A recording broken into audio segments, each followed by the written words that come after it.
All right. So tonight we're going to talk about universal basic income. I'm excited to talk about this. I don't know if you remember, Raul, but we talked about this in person a while ago. Yeah, I do. Yeah. Yeah. But yeah, I think it's a super interesting topic, and it might become a very important topic, and it has become more relevant in after the pandemic started because a lot of people lost their jobs, and I think even they even started doing some pilot programs in some places. And Andrew Yang might become mayor of New York. Who knows? So he might institute some sort of pilot program over there. In any case, universal basic income is basically the very simply the idea that you get free money from the government, that everybody gets a certain amount of money every month or every year that covers, and there are two versions.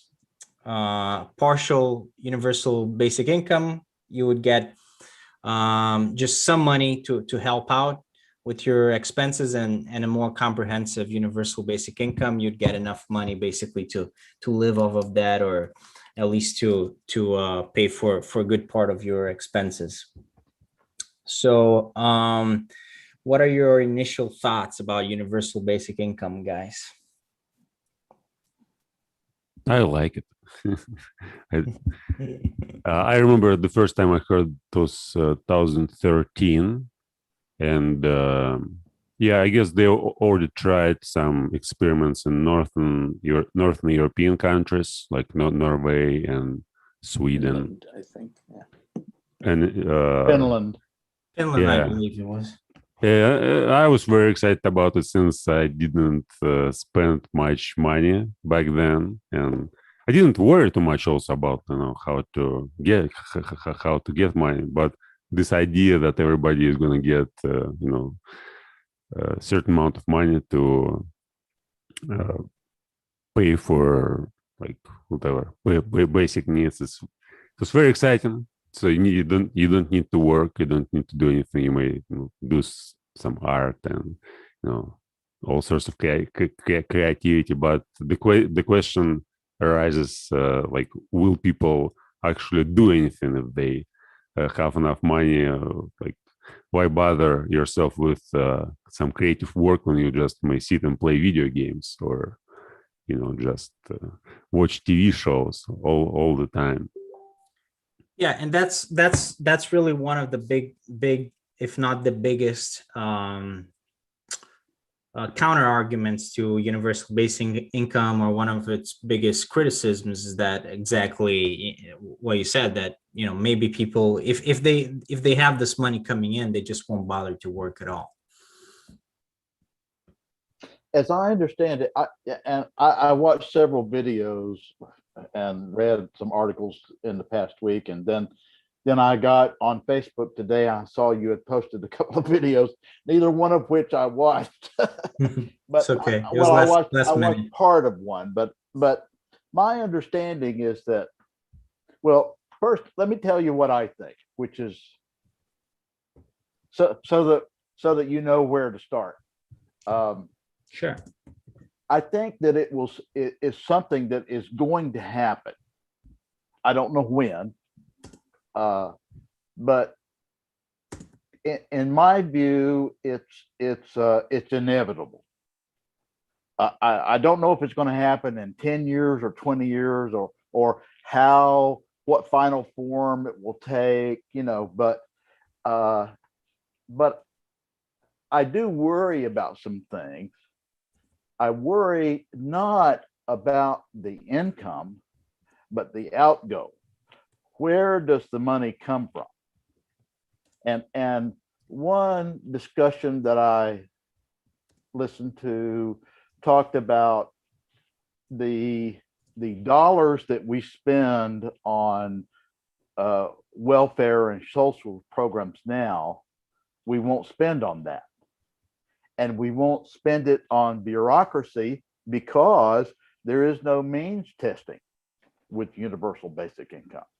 And it's not intended, at least as I understand it, maybe some people do, want this. But my understanding is that generally it's not intended to be a complete replacement for everything you could ever want.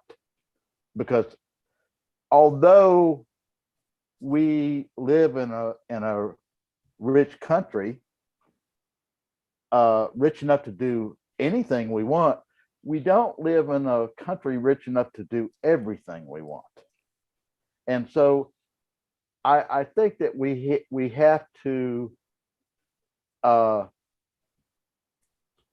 lot of the articles, and you guys may have encountered some other stuff, but a lot of the articles that I see talk about the morality of helping out somebody who's in need and putting a floor on income and I'm all right with all of that, but they don't talk about where the money comes from to my satisfaction. In other words, I think that mathematically it can be worked out that we spend X dollars on these social programs, and now we're going to spend X dollars on universal basic income. Is that enough? I don't know. And nobody's saying. Well, Why do you think it's inevitable? Like you said, it's inevitable and it's going to happen in 10, 15 years. Well, I think that, well, maybe it's not inevitable. I don't even know that. So thanks, Vladimir. Now I don't know anything.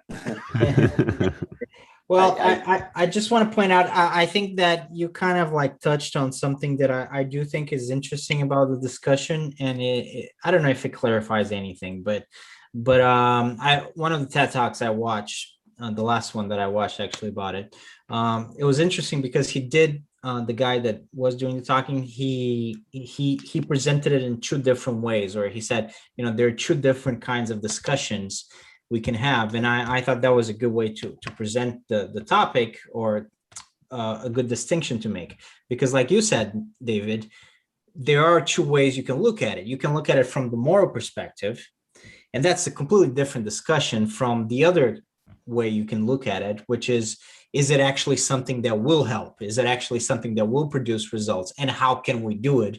Will it work, right? So one of the perspectives is really a moral discussion that we're having, right?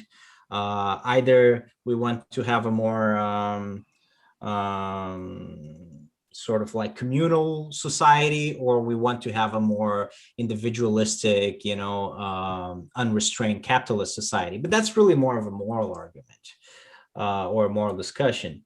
Another discussion is, will this actually help with problems, and will it actually work, which is different, right? So I just wanted to point that out, because I do think that that's a kind of an interesting distinction to make, and it helps us think, are we talking about our morals, or are we talking about actually good governance and what works and what doesn't work? The moral problems we have right now,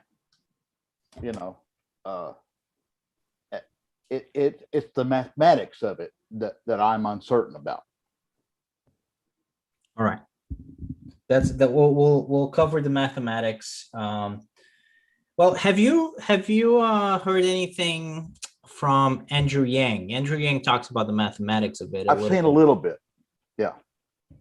Well, I think one thing that helps is the fact that he does present, when he talks about his UBI program, or his proposal for UBI, I think he came up with a very ingenious solution. Basically, well, actually, he probably got the idea from Alaska, because Alaska actually is one of the few places in the world that actually does have a universal basic income. It's just a very small one, kind of small, and they don't call it that. But basically, every person in Alaska receives, every year, they receive an oil dividend that comes from their oil revenues, and it goes directly to the people. And they've been doing this for a number of years, and people are pretty happy about it. And Alaska is a very conservative state, but it doesn't really matter. Everybody seems to like the money that comes from that particular dividend. And Andrew Yang says, well, we should maybe peg this to a particular resource, just like oil, and his proposal but I would argue we can come up with other ways as well. But his proposal is to essentially tax the big tech companies. They're not really paying that many taxes, like Amazon, for example, or Facebook, and have them pay for well, for one thing, their fair share of taxes, but also the data that they're collecting, and they're not paying people anything. That we should start with that, and that should start. Is that enough money? Well, I don't know if that's enough money. That's a more complicated question. Yeah, I think you kind of have to be like we always have the discussion. These big companies, they make money off of our data. Do they make so much money that they could like pay for a substantial chunk of UBI for? Let's even say like the Google, with all how they use our data, let's say they're making 100 billion. Okay, on an economic level, that's still just 100 billion, right? That's not enough for UBI for, I don't know, even like a tenth of the country, right? Yeah. Yeah. They make a lot more than that. Or what was my number that I said? 100 billion. No. Or just off of people's data. I mean, Google's not, but like Google, a lot of the money they make is like the products they make, not just selling people's data, I guess. Not purely selling people's data. The lion's share of what they make is selling data about you and me. You think so? Yeah. Yeah. Okay. To advertising. Yeah. Okay, I looked it up. The UBI Center estimated that Yang's plan would cost 2.8 trillion a year. That's a chunk. Yeah. And even if it's off by 100%, that's still 1.4 trillion. So well, yeah. It's a lot of money, but I do think that we could, I don't think we should think about, well, we should pay, like we should come up with this program that costs $1 trillion. Yeah. No, I right now I have it will be a major reworking of the US budget, and it was to say that it's a total reorientation of how we think about government spending, and so, it would be a major reworking of our economic structure. Yeah. And for that reason, I think that we have to test it more. Right. And we have to test it for a longer period of time than it's been tested so far. And that's not you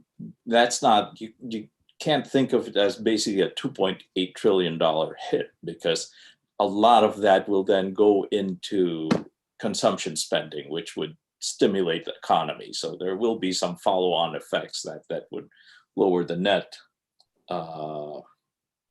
outlay or the net cost of the program. So I'm not saying it's just from the number alone. It's not something that you say, then that's totally. Well, one of the advantages that I heard discussed was that if there is no means testing and everybody gets it, then that removes the situation where somebody is getting welfare, and if they get a job, they lose the welfare. Yeah. With this, if you get a job, which you would still have to do, I think, if you want to make a living, you wouldn't lose the UBI because you got a job. So you could only add to it. You couldn't go backwards by working.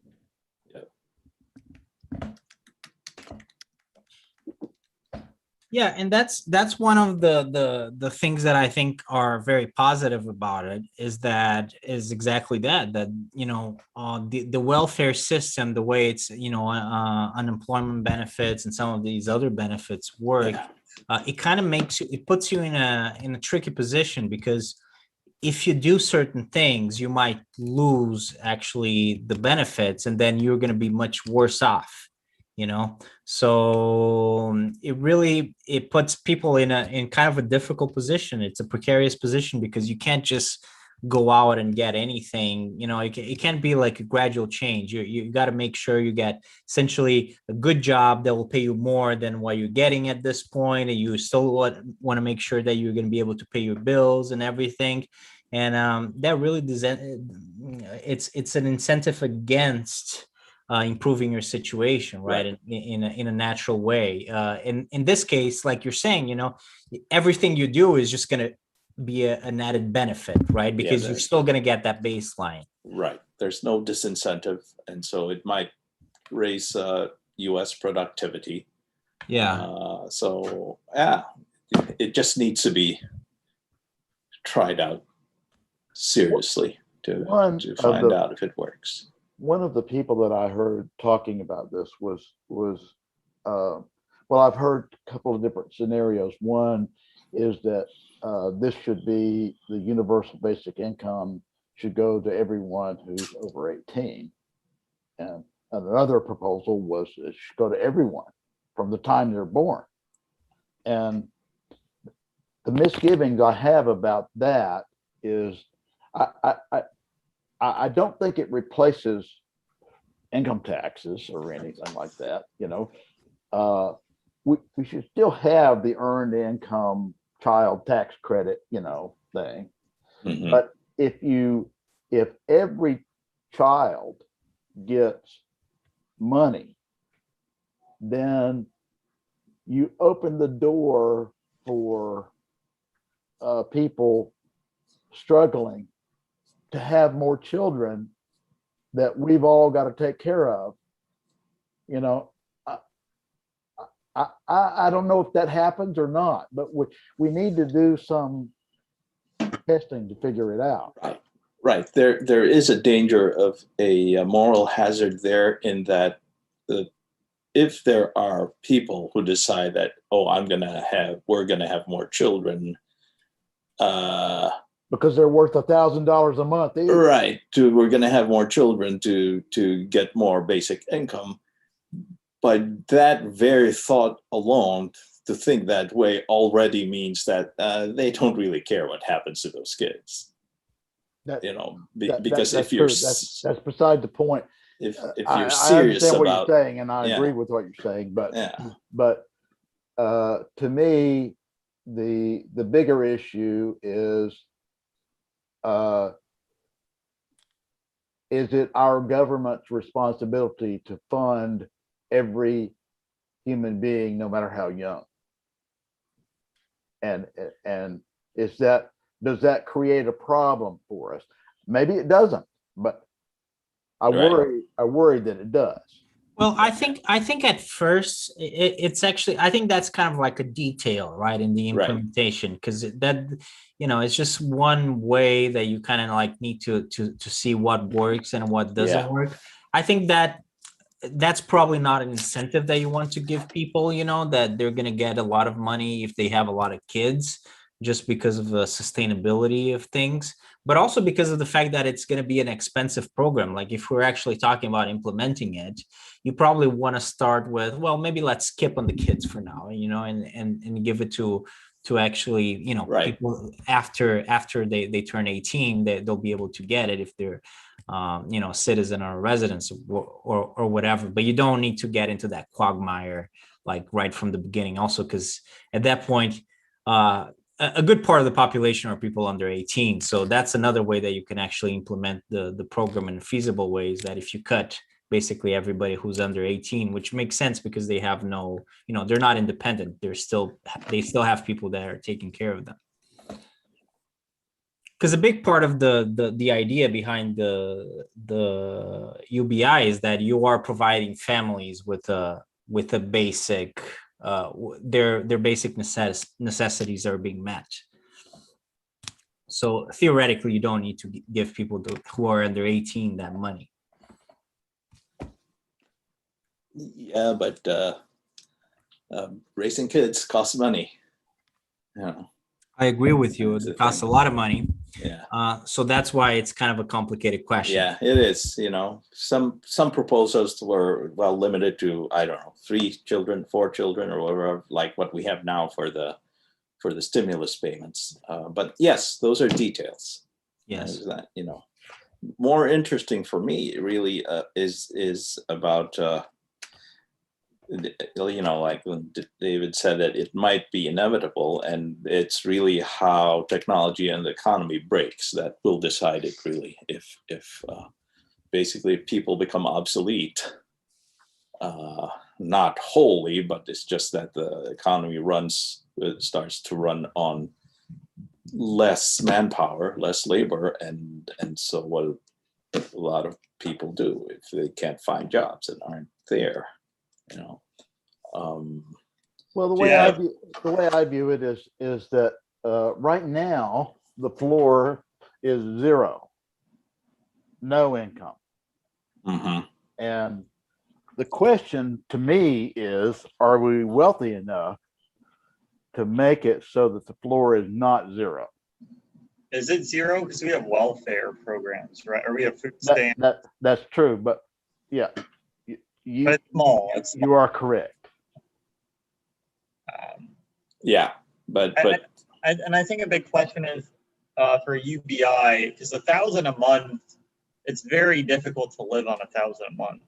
So yeah, the question is it are we talking partial universal basic income or enough to live off of? Even if not the most comfortably, like if you just live off of beans and rice and you live in a super cheap apartment or however that works. Are we talking Yeah. about?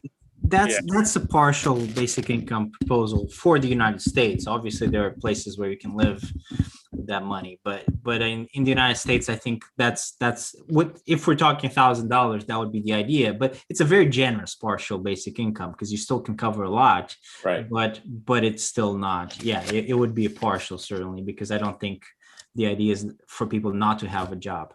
Yeah, and if you're single, you're probably better off finding a roommate or or whatever, sharing on rent or things like that. But the thing is to keep people from extreme poverty, and I think that should be at the very least what the basic income. So if the purpose of it is to keep people out of extreme poverty, should you give it to wealthy people? Actually, there's another purpose besides this one, which is this advancement of technologies. And it seems that in 10, 15, 20 years, all man labor will be replaced by machines. And there's like, there will be no need to work, since all work is going to be done by machines. And then people just will get free money, not because to solve some economical problems, but because there's there will be no jobs. And this whole idea with universal basic income, it's also about preparing people to live, to learn to live without working, so to do something without being forced to do it by by some economical forces, whatever. Mm-hmm. Yeah, it's it seems that we just replace all like there's literally like will be no jobs in like 2050. Like machines will do for example, this autonomous vehicles will replace all drivers like in 20-30 years. And like drivers is how many people now engaged in working, like taxi drivers, like bus drivers, whatever, truck drivers. Like what are they going to do after all autonomous vehicles will took their jobs? And it's not just only about drivers; it's also in production. There's no, like, it seems that all like it gets more and more automatized, all sorts of works, and like human labor is no longer needed. Right. Yeah, and I think that's the urgent. Not urgent as in that's a primary maybe impetus for thinking about a universal basic income, because if people become obsolete the way horses became obsolete in the US economy or in any developed nation's economy, then there's a major problem in our hands about, first of all, how to sustain demand that would keep the economy going. If people don't have jobs and they don't have incomes, then who's going to buy all that stuff? And then also just for people's well-being. I think that's certainly one of the reasons why universal basic income is interesting. I wouldn't say it's the only reason, right? Yeah, Because maybe it's not. interesting still now. So I do think other considerations like trying to abolish poverty Sure. or to fight poverty, I think those are very valid considerations. Right. But so I think, but certainly automation makes us wonder if we're not going to have like a total crisis if we don't start adopting measures like this, which seems very likely, right? So just as a matter, and this is not the moral question, this is more like the question of what is going to work for us to keep afloat, and we might really just need to start adopting these measures at some point, because if not, we won't stay afloat, right? Because it's like the Great Depression. There were no jobs. It's not that people didn't want to work. The fundamental problem is that they didn't have jobs because there were no jobs. So that's why they had the state gave them some help, because if not, essentially they would starve, like they did starve in other places, like in Ireland, for example, with the potato famine and all that.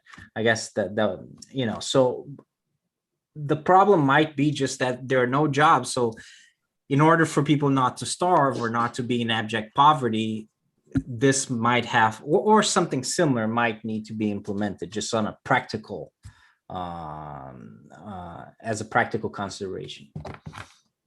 Right. We're not there yet, but No. it's very possible that we will be. Like, We need to be what Vladimir prepared. is saying, 2050. Yeah, we need to be prepared.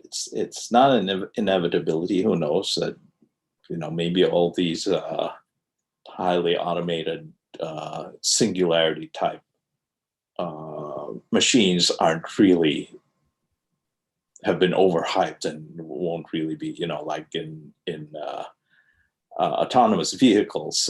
It's not as easy as they were claiming it to be. I mean, the proponents were claiming 4 or 5 years ago. They were saying that, and about, by 2020, was it Elon Musk who said that? I don't think he even believed himself. Something. Some people are basically trying to use these cars, these Teslas, in a way that they're in the back seat, and they're just using the driverless features. And they, there was one guy that he came out in the newspaper. He kept getting arrested. I don't know if you guys saw that. He kept getting arrested, and he kept, essentially buying a new Tesla every time because he has a bunch of money, and he doesn't agree with being arrested because he's not in the driver's seat, because he says it works just fine. So he obviously has a lot more money than he has common sense, because even Tesla says that that's not how you're supposed to use the cars at this point, because they're not ready for that. And it's just really a major hazard for other people as well as yourself. Right. And so, but yeah. On the other hand, if the upsides, if you think about it, and if people then use their spare time wisely, rather than just playing video games all day or whatever, and volunteer to do, things that lead to human flourishing, or their own personal flourishing, maybe they volunteer to do, something in national parks, or maybe try to pursue their more artistic, cultivate their artistic leanings or things like that, might actually be something good that nobody expected would be that good. The benefits would be, and so it all depends on what you think human beings are like when you give them the time and the resources to do the things that make them happy. You know. I think that's an interesting question that you're raising. I would be curious to see like what you guys think about that, because that is one of the questions, right? If people have enough money to not starve, or even have enough money to cover their basic expenses, or they're still going to pursue other interests which are useful for society, or are they just going to waste their time doing things that benefit nobody? I think the question is it enough to live off of, or is it not? And maybe there's a little bit of a gray area there, but if it's not enough to live off of, then you can't just, I guess, like we talk about doing volunteering or. Well, or let's put it this way: if it were enough or close to being enough, right? Because if it's not enough, okay, that question is not really that relevant, because people still need to work. But if we got to a point that, you know, and let's say for the sake of argument, instead of 1,000, you know, we get to a point that it's feasible to do 2,000 or 3,000, right? So let's say people don't actually need to work. They will benefit from working. They might make a lot more money. They might, you know, live more comfortably, but they don't really need to, right? Would they still be interested in doing things that, like Raul is saying, right, that will help society flourish, or will they just stay home in their, you know, boxers playing video games, let's say? Or maybe they. Go ahead. I can't remember who said it, but and I'm sure I'm butchering a quote, but someone said, you get a formal education to make a living, but you get a self-education to make a fortune. And fortune, I think, was not money. Right. It was knowledge. Mm-hmm. And no matter how much money you give me every month, I believe that me and everybody I'm looking at right now would still be engaged in some sort of self-education. Right. Of some kind. It doesn't matter if it benefits society or not directly. I personally think it would eventually, I think through discussions like this, but you know.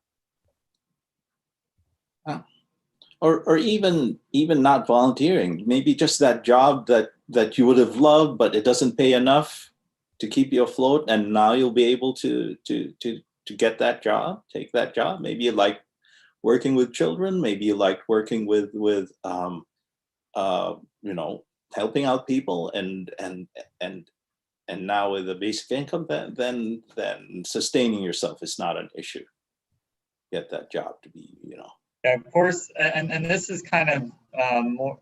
You guys might face a detail or more of just a technicality of the program, but if it's, let's say someone's like a doctor, a lawyer, makes a very large salary. Now they're like, hey, I could do this job that I like more, that pays a lot less, because I'm getting that universal basic income. So they switch to that lower paying job, but now all the tax income we used to get from them, we get a lot less. So then there's like less money to fund the program. Well, that's a complication from my earlier question of if it's universal, right? Do you provide it to the people who are wealthy now? Yeah, well, I guess the thing is, even if you didn't provide it to them, let's say someone's like I don't know, a banker that makes like a very large amount of money. Maybe they want to work with, I don't know, work with kids like Raul said, so they'll switch to doing that, and then they'll have their basic income. But we'd lose all that revenue, so we couldn't use that revenue. Yeah. I don't think we're going to run out of people who are interested in making money. yeah. I think the big plunge in income from a banker or physician to a just basic income is really big, and you won't get many takers with that. And yeah, David, your issue about should we give it to wealthy people?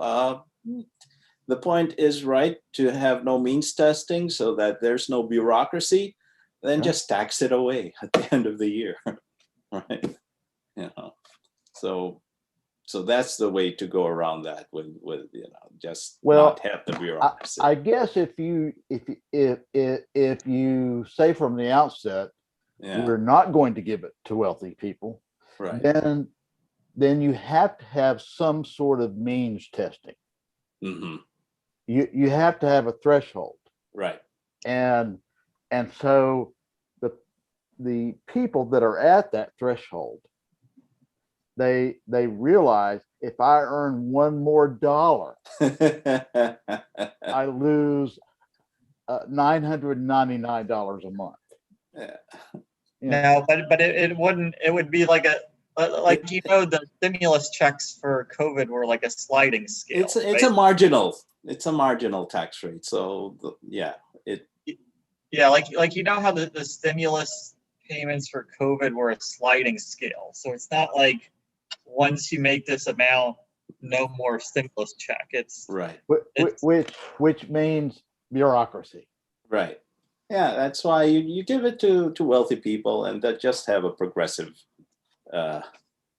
tax system to take it back. And so you basically have the same sort of equity goal attained without the bureaucracy.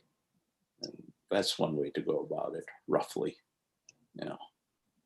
Yeah, I think it should be something simple, because if not, we're sort of like replicating the same mistakes that we have now. So, but I don't know, like, I think in theory, yeah, just giving it to everybody is probably the way to go, because it's more simple. But also, it's also true that in the beginning, maybe it's better to limit it and to give it just to, say, the kind of like the people that need it the most at first, Yeah. just for a matter of actually being able to afford it at first while you're implementing it. And the other thing I was thinking about is that with that would go along with a more effective or enhanced national service, not just military service, national service program. And no, I don't mean make it compulsory that if you get a basic income, then you have to, and you have no job, then you have to volunteer for the national service program. But you give people the opportunity to do things that benefit society. I think a lot of people will take you up on that if they will be able to live sustainably, and so maybe I'm looking at it through rose-colored glasses, but these are the possible benefits to society. Well, it may be that you're right, but Yeah. it seems to me like if you're not going to give it to some people because they make too much money, then the people you do give it to, they're going to have to fill out forms to prove that they're needy, Right. and you're going to have to create a bureaucracy to assess those forms. To me, that defeats the purpose of it. Exactly. Yeah. No, I mean, the national service program would just be programmed that the government have, and basically you volunteer.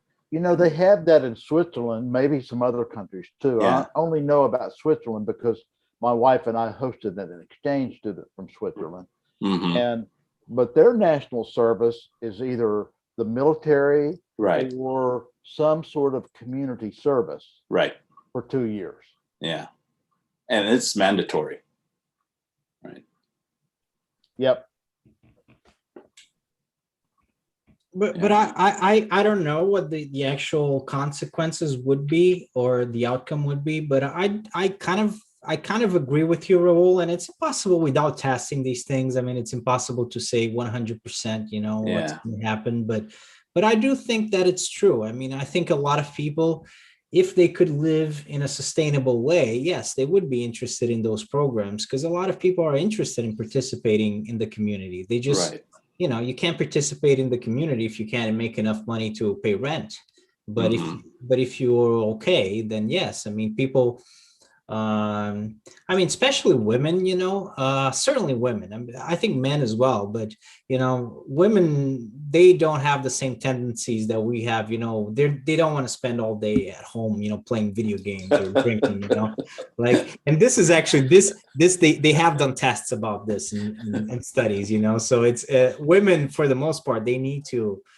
I mean, not all women, I'm sure, but the vast majority, they do want to be engaged doing something, in the society. So, but I mean, most men, I think, are also the same way. So I think maybe it wouldn't be everybody, but there would be a considerable amount of people that would be interested in those programs. Yeah. Yeah. It doesn't No, need to be everybody. I'd like to ask you, like, what would you do with universal basic income, and how your life will be changed if like we try to generalize and say like how people will live, and will they participate in some social programs, or whatever. But what's like your personal view? Like, what do you do with the universal basic income? How you would live your life? So what do you guys think about it? Good question. Good question. Well, I would, yeah, I would just try to learn a lot. I'd probably read more, do more math, exercise more, do more philosophy. I don't know, maybe take up Buy a some, PlayStation 9. yeah. So that's what I would do. Maybe volunteer. Yeah, I'd just be probably. Let's start with one thing, Michael. Would you keep your job? If I had universal basic income. Yeah. Oh yes, because it's not enough to live off of. So yeah. But maybe I might have a different job. I don't know. Right. Find But something. or I'd work I might work part-time. Yeah. Hmm. Which, Yeah. I think a lot of people might end up working part-time instead of full-time and doing like those other things that you're suggesting. Well, we may be working less without universal basic income. In other words, it's not like 40 hours a week is carved in stone somewhere. Hmm. Yeah, I wonder. Yeah, maybe people would start shifting to working like 30 hours a week because yeah, universal basic income would cover the rest. I don't know. I mean, in my case, Vladimir, I think, yeah, I would certainly enjoy having universal basic income. It kind of depends, like, it's hard to answer that question because it kind of depends on how much how much it is that you're getting. If it's a partial basic income, then you still need to figure out the finances of it. If it's full basic income, then you can really make that decision if you want to go to work or not. So it kind of depends.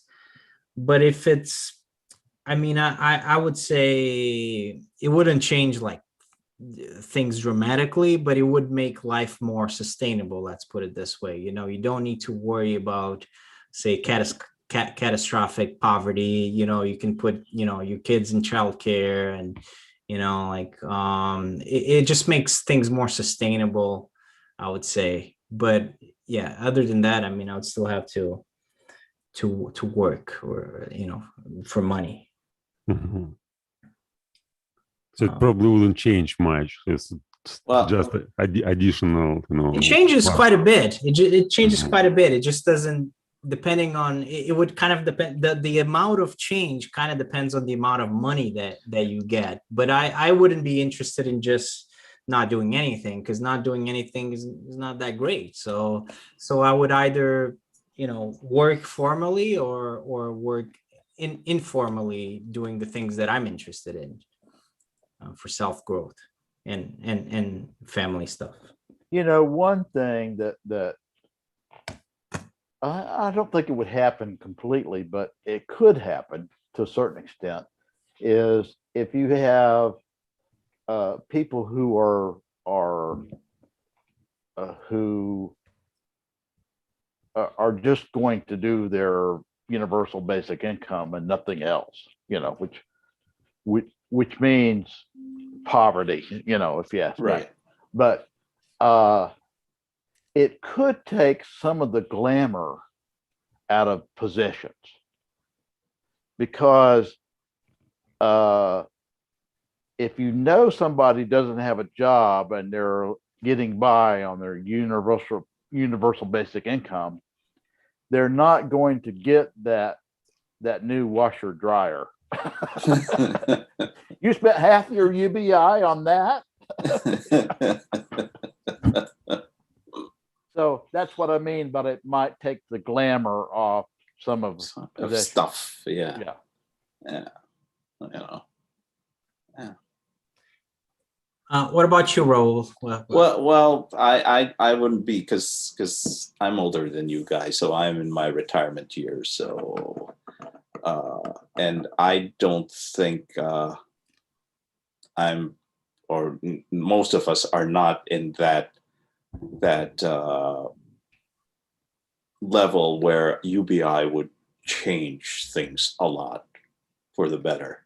It still would be a welcome thing, and I probably would just, if I get UBI, most of it will go to charitable causes, and then I continue the things I do now, things like this, educate myself, volunteer at the places that are interesting to me, which mainly art museums and things like that. And yeah, but I would love for a lot of other people to be able to do something close to what I do now, which is do the things that I really feel passionate about or really interested in, that I'd like to be doing, And so if universal basic income makes that possible for a lot more people, then I think that's good for society.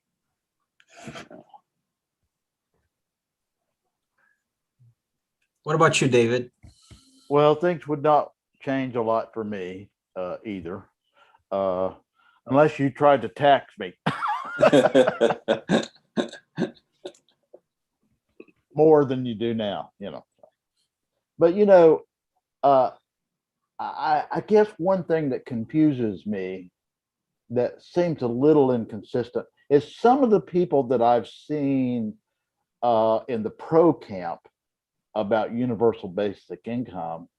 One of the arguments they go to great efforts, by my perception, to make is that people would not spend this on video games and alcohol and tobacco. People know how to spend money, and they know what they need. And exactly the opposite argument was made with the inception of Social Security. People don't know that they need to put it away to save for a rainy day, so the government's going to have to do that for you. So I'm trying to figure out which one of those is true. Do people not know, or do they know?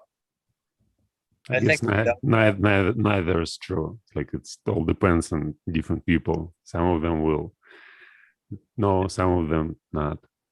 Yeah, I think the people who aren't wise with their lives right now will still be not wise with their lives, and those who think things through will continue to think things through. And I guess the argument for that is maybe this is an easier way to address those problems without the bureaucracy that goes with, the traditional welfare approach. And who knows? Yeah. Well, I'm thinking one way to think about that question that you're asking, David, is, do people know what to do with their money now? Because is there really a big difference between, what they do with their money now and what they do with Well, the their prospect money of with UBI doesn't change that, Right. No, it doesn't. Yeah. Right. So I don't It think it won't. really No. changes all that much, Yeah. right? I think, some people are great with their money. Some people are more, decent with their money, and some people will spend it all on, booze, so it kind of, it really can go like Vladimir said, maybe there isn't an answer to that question. No, there will always be that segment too, and I think of it as a public health problem, not a character problem usually. But the kind of interesting thing is that if there are,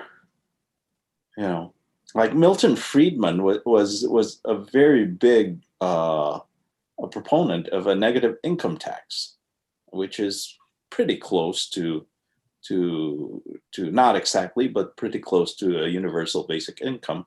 And so it's if you believe that people should have the freedom to choose, that you don't want a nanny state telling people what to do with their lives, then the universal basic income is supposed to be premised on the belief that most people are wise enough to know what to do with their lives if you give them a sustainable income. Yeah. Raul, what does that entail? The negative income tax? It's like a basic. It's if the opposite, right? Yeah, just bring everyone up to a basic target level, and those who make income above that get taxed. Just like a regular income tax system. And so it's like a payment to bring everyone up who's below the whatever poverty line or the target level, to bring them all up to whatever the UBI target, and then those above that, their incomes, they start paying taxes at progressive rates, hopefully. And so it's different. It's just not a across the board payment to everyone.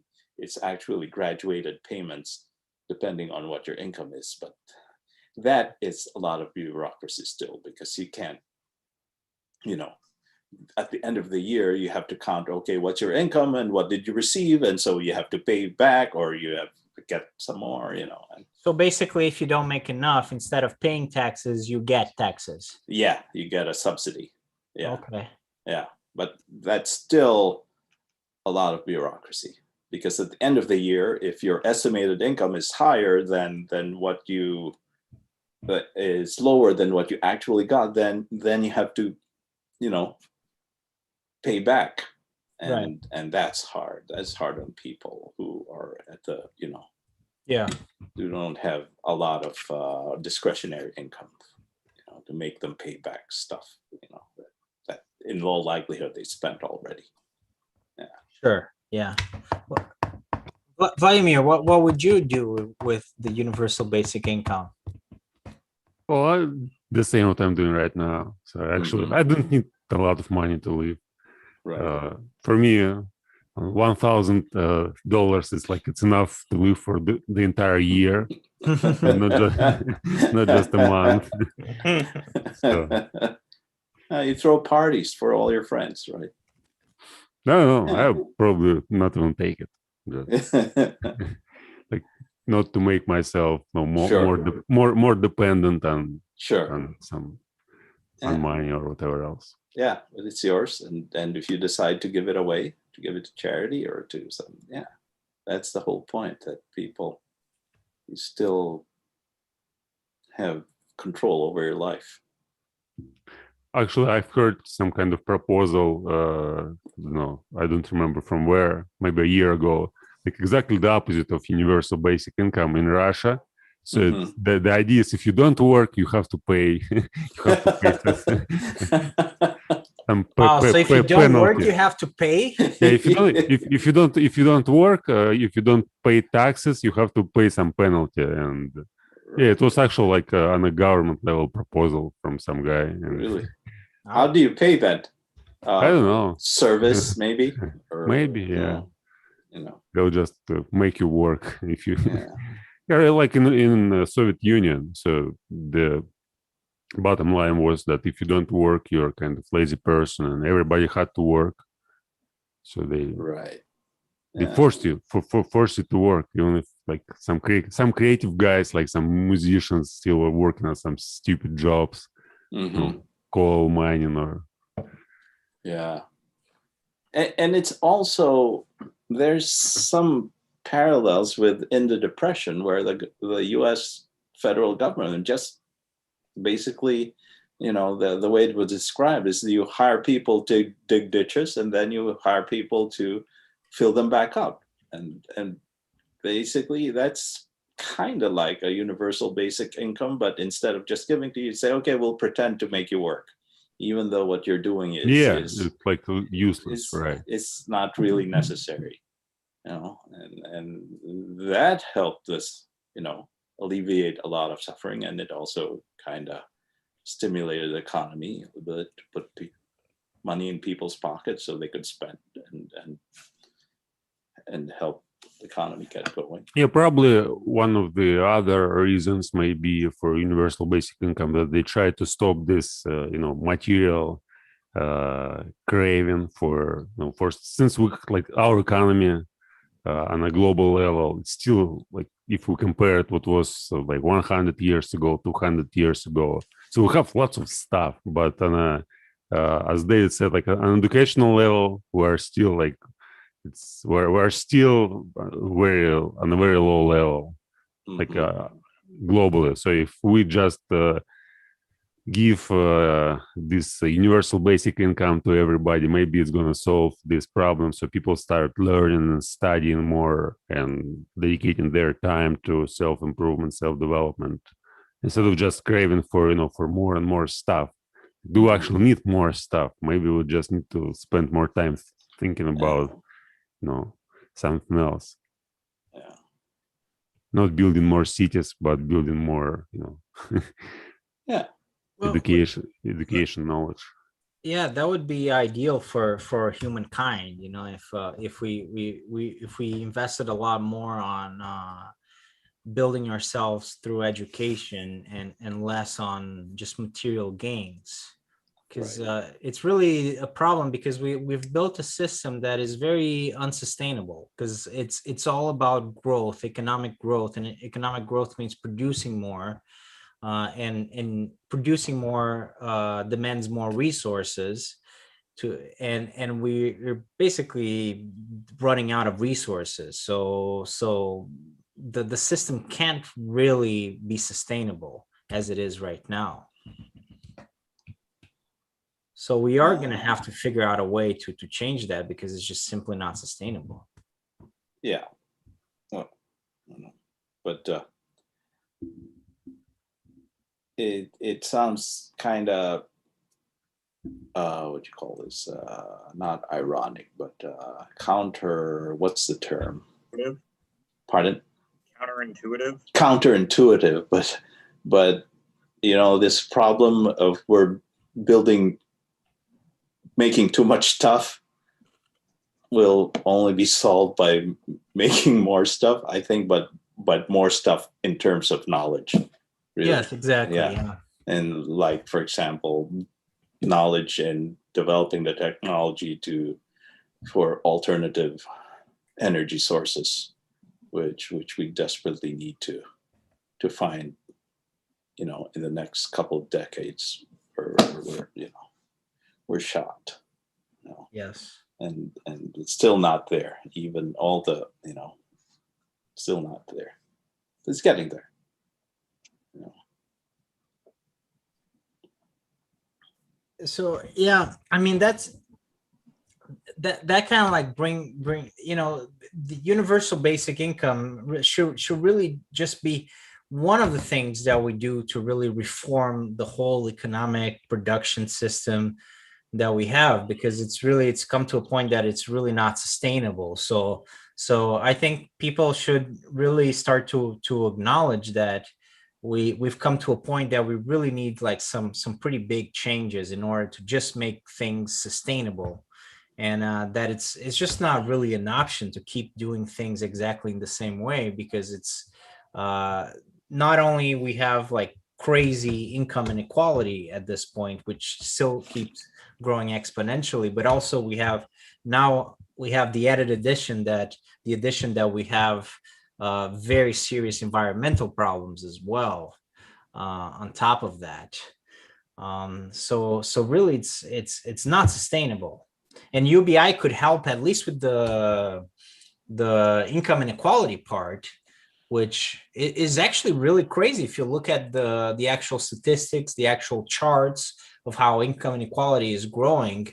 That just doesn't seem like it's something that can be sustained, because it's just Right. crazy that 80 people in the world own more than I think it's 3 or 4 billion. So 80 people own more wealth than 3 or 4 billion people out of 8 billion, less than 8 billion. So I mean, that, and if that keeps growing, which it is growing, I mean, that is not really a system of distribution of resources that can be maintained over time. Right. It's not even a matter of fairness. Even throwing fairness issues, considerations aside, that is not sustainable. You can't. And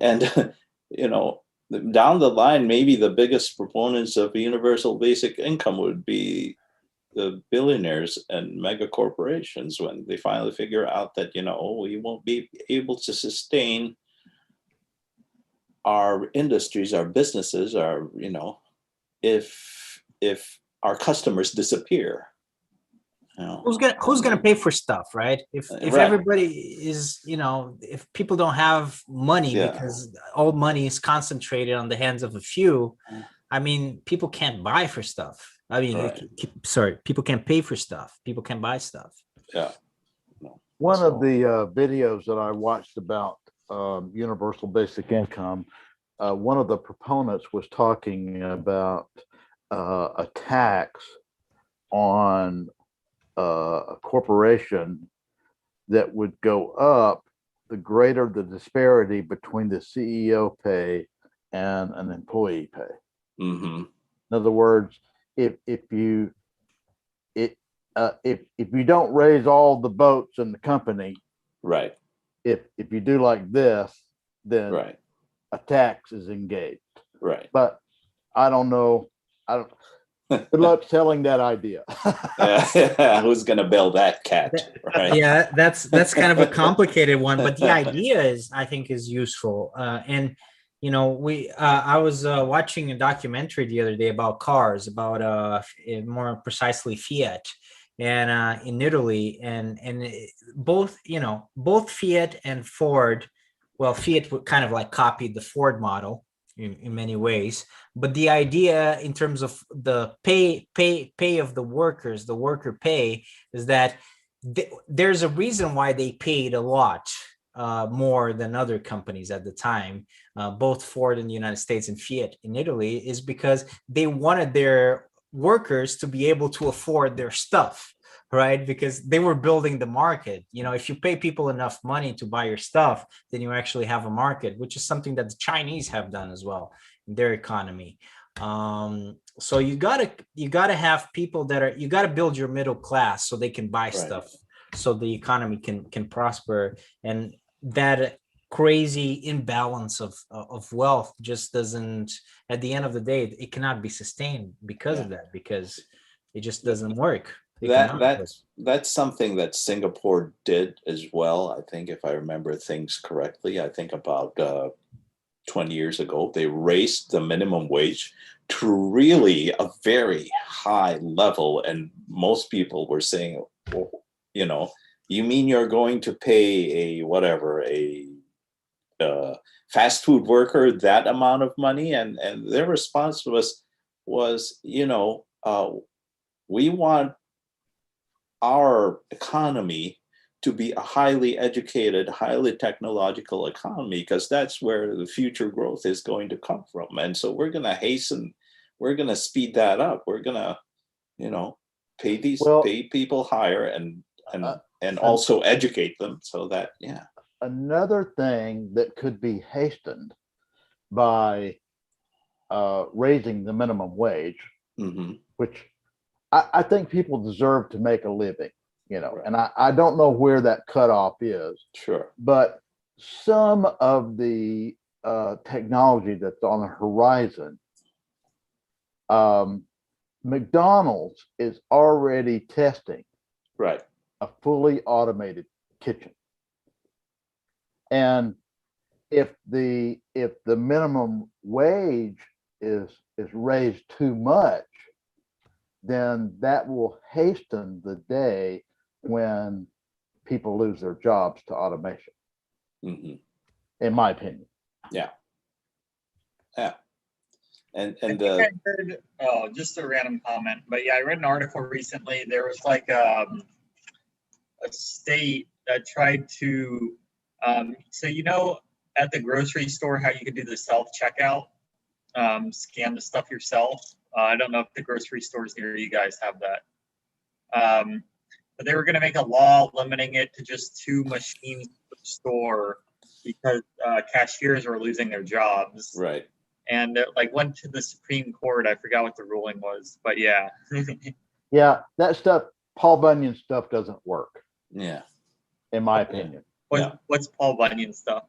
Well, Paul Bunyan, if you remember the Tall Tale, was a lumberjack, and It's in Minnesota. there was a Yeah. contest between Paul Bunyan and a robot that chopped down trees.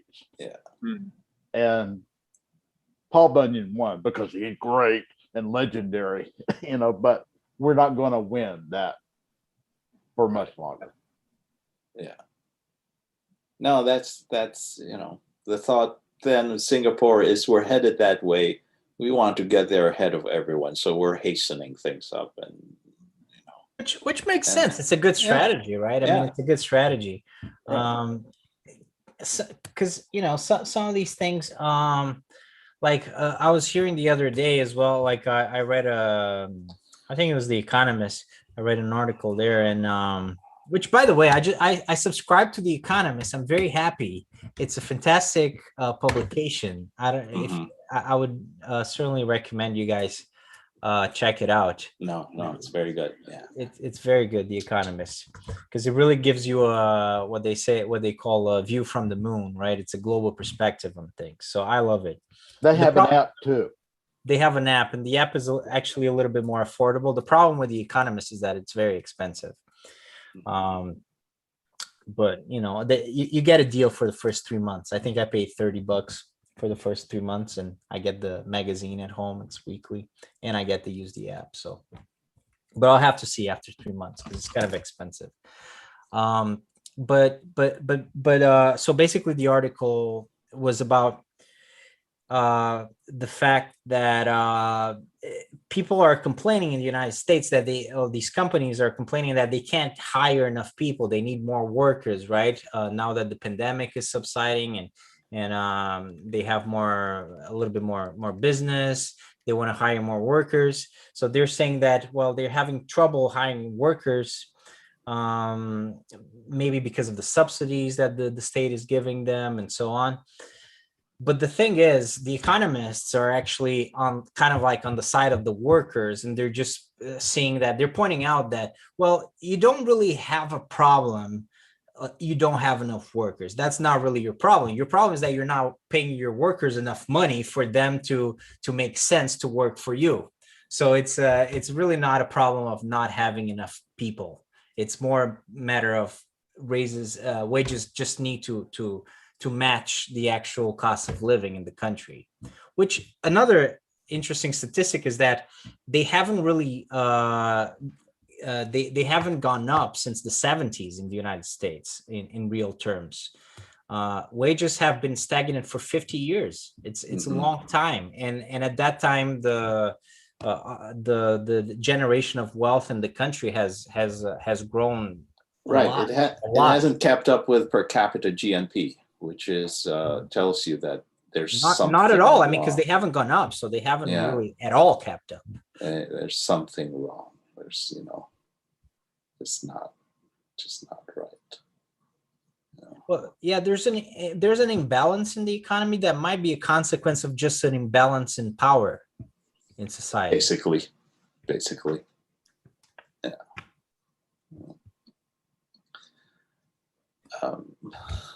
Well, another thing that someone pointed out in one of these videos that I watched about universal basic income, I thought it was an interesting idea that you're paying people to this amount of money. You're trying to eradicate abject poverty, at least. By doing that, you're kind of like getting rid of some of the externalities that come with poverty, right? Like crime, for example, costs for the public health care. And you are actually saving a lot of money by getting rid of those problems, by getting rid of the problem of crime that comes with poverty, the extra money that you have to spend in policing, the extra money that you have to spend in healthcare, in social workers. There's a bunch of things that you can actually eliminate just by having these programs.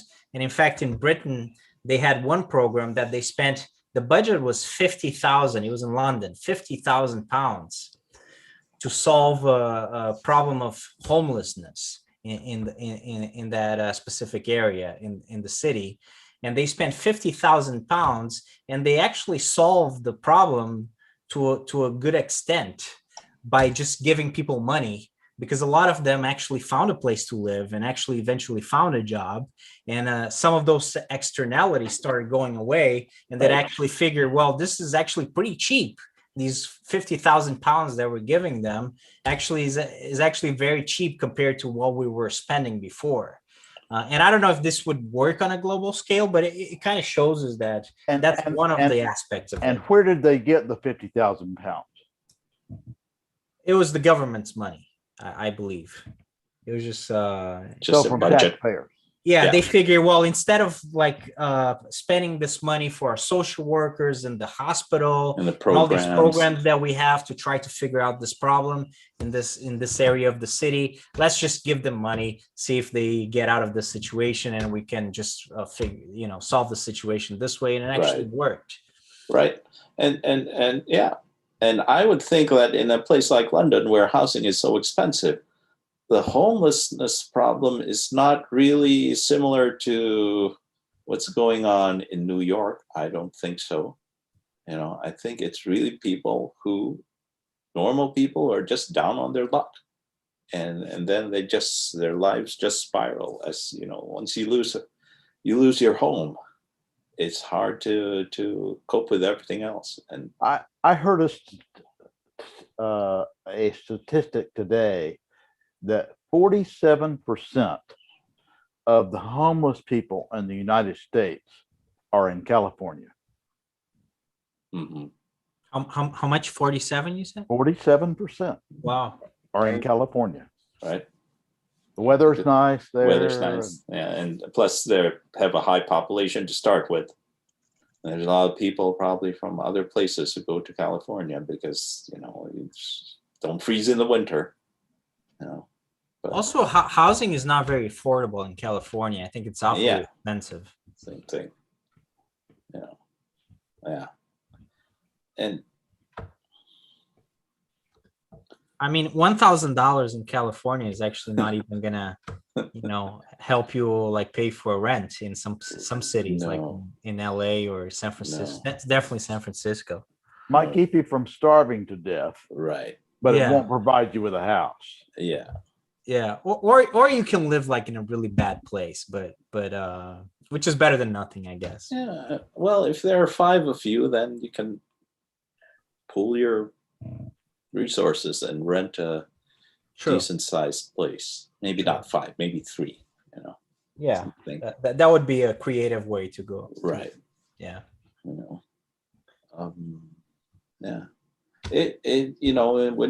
When Bruno, you were talking about the negative externalities from poverty, I just got reminded of, it's very similar.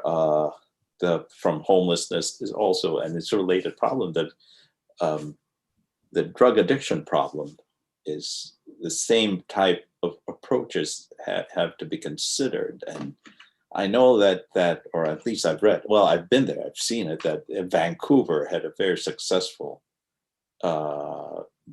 anti-drug addiction program. They basically removed criminality from it all, you know. And if you need, if you have a drug habit, like a heroin habit, and you want to break your habit, we'll help you with it. They set up clinics and everything, and you just walk in, you get your methadone shot, and a lot of people have been able to you know, recover at least their old lives. They're able to get back on jobs, find housing, and things like that. And those types of solutions, I think, need to be given more consideration rather than just a drug addict, bad person, you don't deserve anything, you know, any help or whatever. Drug addict.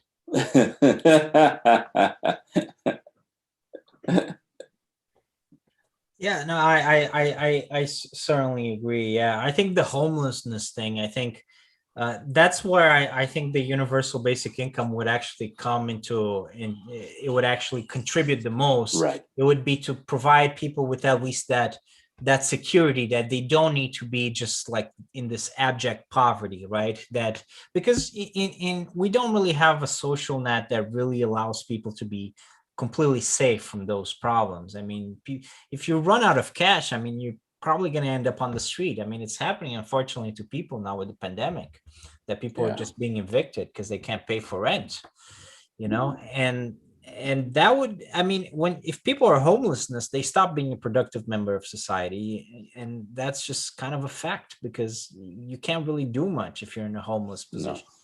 No. And Well, I don't think, I think UBI might be a good thing, but I don't think it will solve all the problems we have. We No, still no, need it to won't. be creative. Yeah. no, absolutely not. But Yeah. it's one thing that we can do. I think it's part of a creative approach to, you know. I would even say the environmental problem is a huge problem. I think with the UBI, one way to finance it as well, I think maybe, you know, taxes on CO2 emissions and all kinds of negative externalities, the negative impact of industrial production, technological production, all that. Why not tax the things that are bad for the planet and also the things that are bad for people? You know, why not tax tobacco use? We should do Already that is. anyway. I know we should. I think it's a great way. I love taxes. I love taxing, the idea of taxing people and companies in order to improve the world, to basically give them an incentive not to do bad things. No, we'll just tax imported beer. Well, because you know, because taxes, it's kind of unpleasant, right? If you're taxing St. individuals, Louis, Missouri. Oh, okay.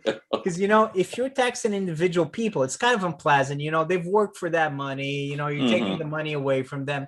But no, like, well, I mean, maybe we still need to keep that up. But you know, I think a lot of taxes should really be used to discourage bad behavior. You know, like tobacco, that's going to kill you. So I'm going to tax you. So it has the added benefit that it's also going to save your life on top of, you know, you actually paying taxes. And if you have to pay taxes on tobacco, it's suddenly, I'm sure it seems less appealing. But I understand what you're saying and what you're after. And part of me agrees with that. But at the same time, you create a perverse incentive for government because they get more money in taxes if they encourage people to smoke. Right. Yeah, that's not the idea, though. I mean, but yeah, I mean, you're right. But I guess the idea would be for people to gradually stop smoking, and then you have to tax something else, right? But there's always stuff to tax. I mean, people they're always doing bad stuff. So I'm sure you'll never come to a point. I mean, just the environment problem alone. I mean, I think taxing companies when they do something that hurts the environment, I think that's a good way to go. And besides, if you tax the oil companies, you're you're really taxing the consumers of the oil as well, and so I'm fine with that. Well, And it's thing fair is that- because there are externalities that yeah, go with it's the fair. consumption It's only of fair. those I mean, things, we right? Yeah. really do need to switch away from fossil fuels anyway. well, if you Yeah. have a pasture that's open, the tragedy of the commons thing. If you have a Mhm. pasture that's open to the public, and some guy comes in and grazes all his cattle there, and they eat all the grass, you should tax that guy. Right. Exactly. Absolutely. It's the same principle, is it not? I mean, Yeah. if you're destroying, If know, you're hurting the planet, if you're Right. hurting the environment, at some point you're going to have to pay for that. Mm-hmm. Yeah. and this is something that shouldn't really be that controversial if we Yeah. think about it in those terms. It's like agriculture. You're not going to destroy the soil and just be fine with it, right? I mean, an agriculture, a farmer, someone who works in agriculture, a farmer is not just going to destroy his farm and think, okay, it's okay. I mean, if he's smart enough, I mean, he'll see, well, I have to preserve the soil, right? So I can keep doing this in the future. And that's with the environment. It's the same thing. We have to preserve the environment, or it's simply not going to work out. So yeah, I think so. Obviously, there do exist regulations in place like that. The question is, are there enough of them? So I think that's which I would argue there's not. But like obviously, oil companies can't pollute however they want. There are regulations in place that they have to satisfy.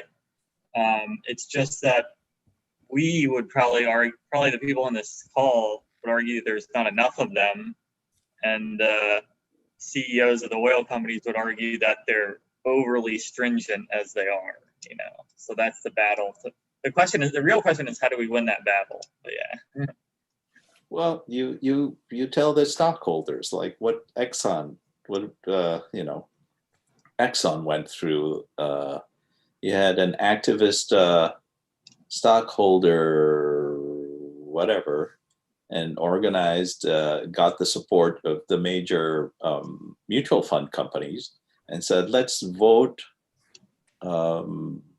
directors on the Exxon board who will kind of force them to look more towards alternative fuels and cut their Exxon's fossil fuel habit, because Exxon, among all the majors, said, no, we're just focusing on fossil fuels. That's what we're good at. We're not going to focus on like the other British Petroleum, all the other coal companies are doing. They're actually actively trying to develop their alternative energy programs, and Exxon wasn't. And the pitch was not really the environment, but Exxon was performing badly at the market, in the economy, because their oil focused, fossil fuel focused strategy wasn't very profitable this last 3 years. Their stock prices have actually gone down. So they are able to sell that on a purely economic basis. And so that's one way to go about it, to just, I mean, you can only pretend that the climate problem doesn't exist for so long. Eventually you have to confront it. And yeah. I think certainly agree, Raul. One thing that well, and let me know if there are things that we haven't touched on that you want to talk about. Something that we'll probably talk about this in the future as well, but I just want to kind of like ask you, what are your thoughts on work, and would people be sort of like disoriented without work if they didn't actually need to work to pay their bills? Do we need work to give meaning to our lives as such? Maybe, yeah, it would be interesting to talk a little bit about that, the meaning of work in our lives in the 21st century. I think that's a fascinating question. I really don't know what would happen if everyone had the ability to stop working. Yeah, I think they may very well lose meaning or not really know what it is they're supposed to do. Yeah, I think it's a cultural shift, and just people have to learn how to think in a different way, that you are not your job. Don't let your job define who you are. And certainly there are some people for whom the work they have is something that they really want to do. And even if they don't have to do it, they'll probably choose to do it. And I bet that's true for a lot of people. And In my view, and I can only speak for myself, I can't speak for anybody else. We often hear people talking about, I have to do this to find myself, or I need to do this for meaning or purpose, or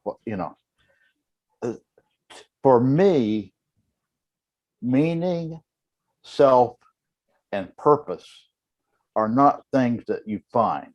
Right. They're things that you make. Mm-hmm. And it's up to us what we are going to make them out of. Yeah. Are we going to make them out of knowledge and good works? Or are we going to make them out of celebrity and Mm-hmm. the magazines at the newsstand, at the checkout in the grocery store? I choose the former.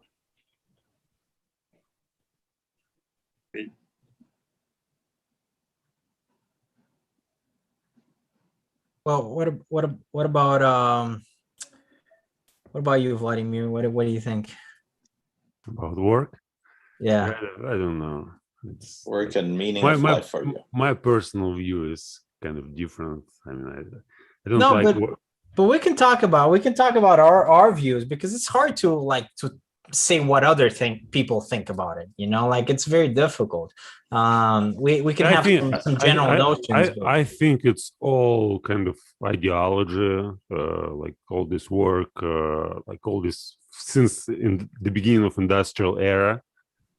Like people started worrying about work and this time, what they can do, what they can't do.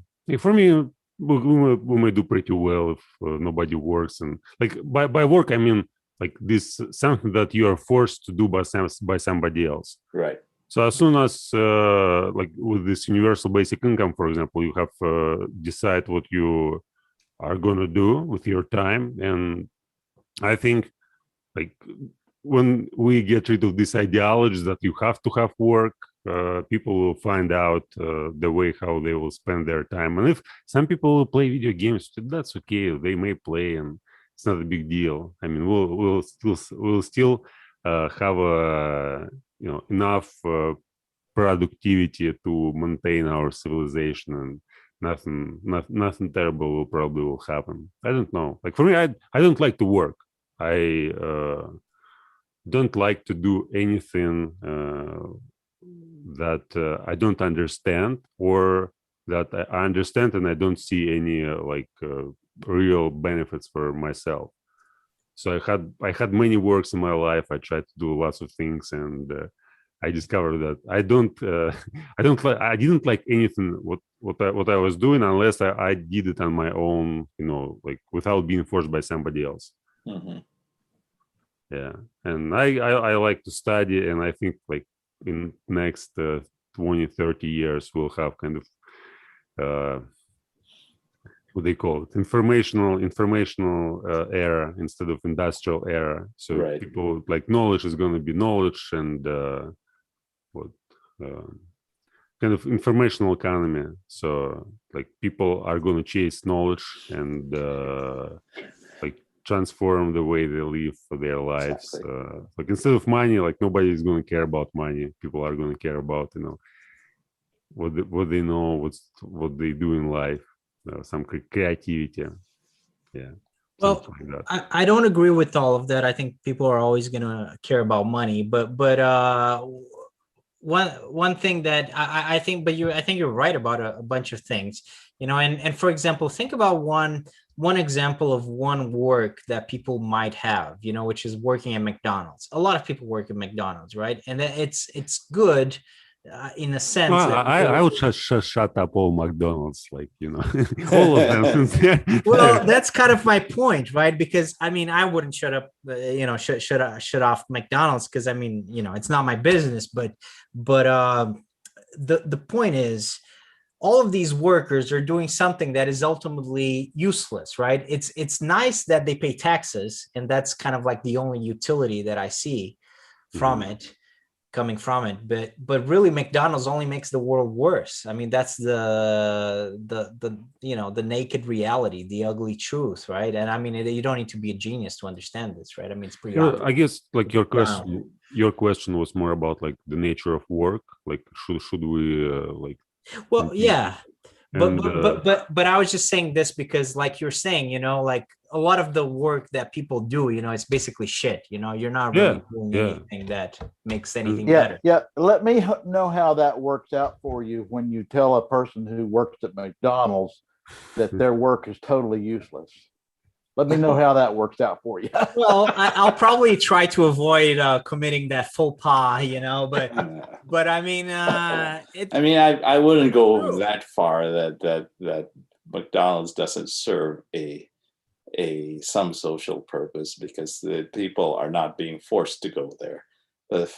But I would say the Well, fact what's that social purpose, role? I mean, it makes What? people fat and well, unhealthy. well, yeah, that's true, but not everyone goes to McDonald's, and it's a cheap meal, right? And for some people, it's a way to get a cheap meal, and I wish it Fair would. enough. Maybe what you mean is you wish we lived in a world that people won't have to, would be able to go to some other place that gives you a more nutritious, a better meal.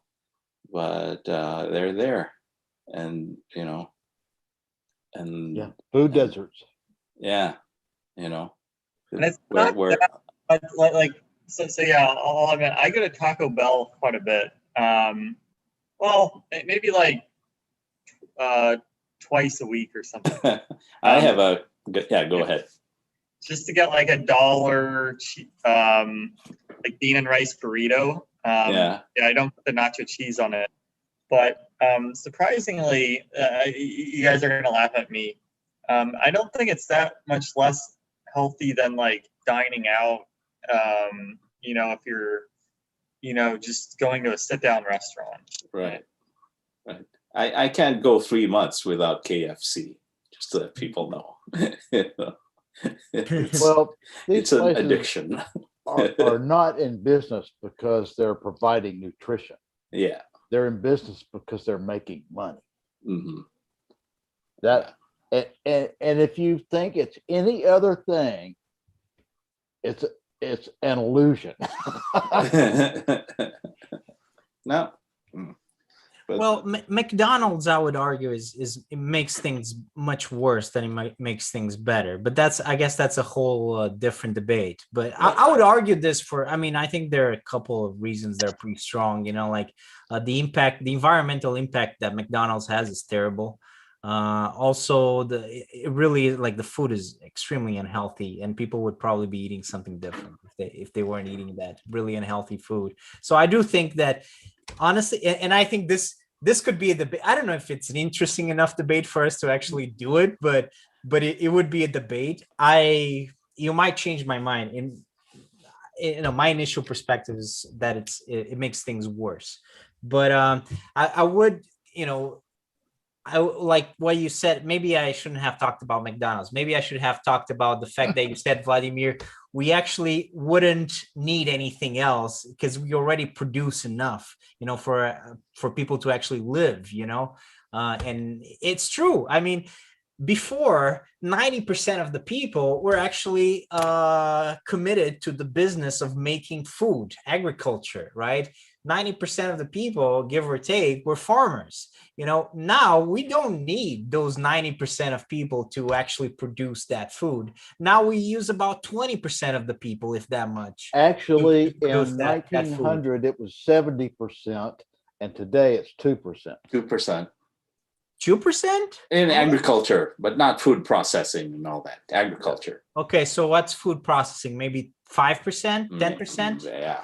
Let's say I think waiters and waitresses are actually quite a sized percentage. yeah, but that's not food production. That's service. Yeah. Definitely less than 20%. Yeah.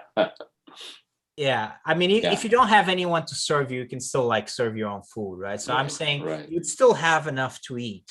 Mhm. And we have but let's be generous, right? I mean, 10% of people are engaged in this thing that usually before, for the vast majority of time, it used to be 90% or 95% of people.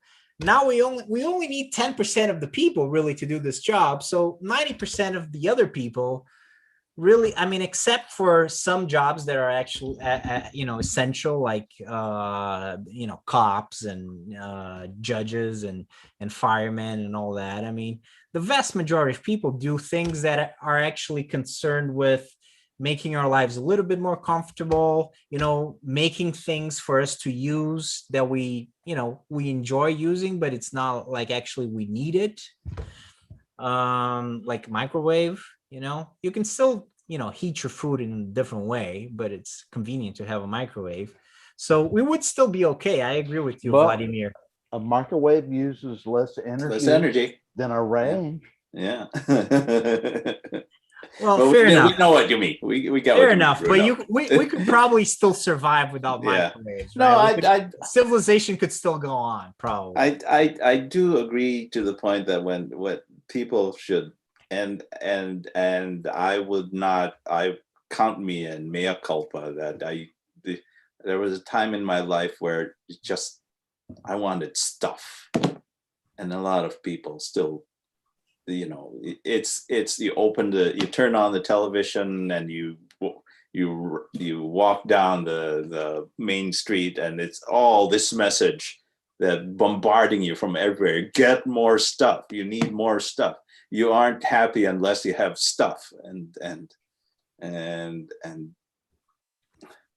we need to break that Invisible hand marketing. habit. Yeah. Well, you know why we are bombarded by that? It's because we wouldn't buy it if we exactly. weren't. Yeah. It's No. very simple, right? When you come down to it, right? Yeah. I mean, why do you buy these Barbie dolls? Right. Like because you're watching. Well, not you in this case. I mean, probably your little daughter. She's watching these ads, and now she absolutely needs the Barbie, right? Yeah. Whereas before she would never think of the Barbie, Mhm. right? So that's how they sell stuff. And the thing is, Thoreau was it Thoreau? Yeah, it was Thoreau figured it out 100 years ago, more. And yeah, just need And less stuff. it's not like we like these things are bad or anything, but it's true, like what Vladimir is pointing out. I think it's true. At the end of the day, 10% of the people are producing enough food for people to actually live their lives. So everything else is kind of a bonus. Well, I'd like those people who build houses to be. Yeah, the people that build houses are kind of useful. to continue being employed. Yeah. Let's have those people keep doing that as well. Doctors, teachers. Yeah. It was actually my first job. I was graduated from college as a builder, Hmm. and I was working building houses for a couple of years. Right. I spent one summer roofing houses, and that's what encouraged me to go to college. What was that like working building houses? It was terrible. No, building houses. It's hard work. Roofing houses. No. I was asking Vladimir about his experience. Oh, Yeah, basically I worked when I was studying, like it was kind of practice. So it wasn't just work, it was like half studying, half Training. work. Yeah. Yeah, and Yeah, it was hard, but you know, Did you everything. enjoy it? I wouldn't say I enjoyed, but I enjoyed. You know, I was young, like 18 years old. I Sure. enjoyed getting money and spending them. You know, Yeah. drinking, whatever. Going to nightclubs that No, time. no. I like building things. I'm not, there's something. I not that I built a house or something. I make furniture. It's Yeah, but my works like hobby, but- I didn't like the work since I was, I was just basically you have to do something. Yeah. And people are like standing, telling you like go there, Right. bring this thing there, and so Oh, okay. So you weren't really. Yeah. You were just an errand boy or a gopher or something. yeah, it's like half. Yeah. You they give you some tasks, and you basically Yeah. work on these tasks, to build the wall, and you Mhm. just do like the same routine job for 5-10 hours. Oh yeah. And somebody comes and tells you, no, you have to do this in a different way. No, you did something wrong here. Change that. I think that's kind of like why you and me, we kind of have like this aversion to like those kinds of jobs, because we like to think by ourselves. We like to have our own ideas. Yeah. So Yeah. that's like the really annoying part of those Right. jobs. That's why I couldn't stay like all these types of Sure. jobs. Since there's some authority and people just tell you. And most of the time, these people who tell you what to do and how to do, they have no idea. True, yeah. What's really going on. Which The makes most, it even worse. yeah, it's the most annoying part that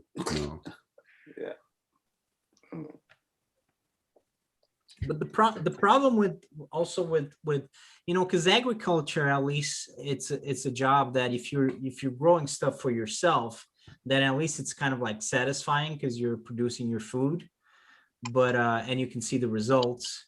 But I mean, something that people have been pointing out since the beginning of industrialization is that a lot of this work is alienating, right? So because you're only really a cog in the machine. Right. So, and it's not, it's kind of obvious, right? Because you're not going to get a whole lot from it, because you're just like you're just producing stuff that you're not going to use, essentially. just another form of slavery, this wage slavery. Yeah, people have likened it to slavery, and it's true in the sense that you do lose a lot of your agency and you do lose lots of your freedom. So in a figurative way, yeah, I mean, I think it's appropriate. But I mean, maybe we're coming to a point that because we've come to a point that we do generate enough things and we have automation and we've automated a lot of these processes. Maybe we are coming to a point that we don't need to work those jobs anymore, at least not to the same extent, and people can regain some of their freedom in that sense. No. But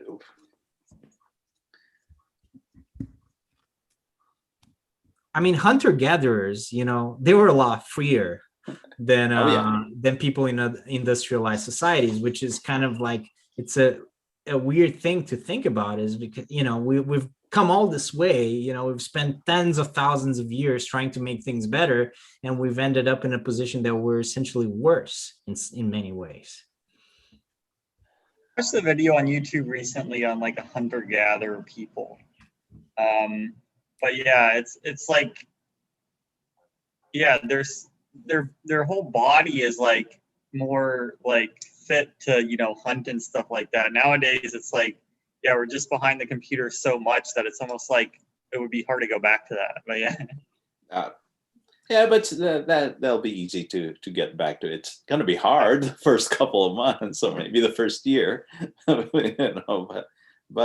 yeah, I mean, the archaeologists and anthropologists have documented that the switch from hunter-gathering, from foraging to agriculture, actually was resulted into people actually being shorter, suffering more diseases, but for sure dental caries increased, and that's one of the markers that archaeologists would look at when they unearth, these ancient skeletons, ancient skulls. If the teeth were intact, no caries, no rotten teeth, then it's a low carbohydrate diet, which means it's a foraging or a hunting or a herding society that eats a lot of meat and not a lot of grains. And and also the first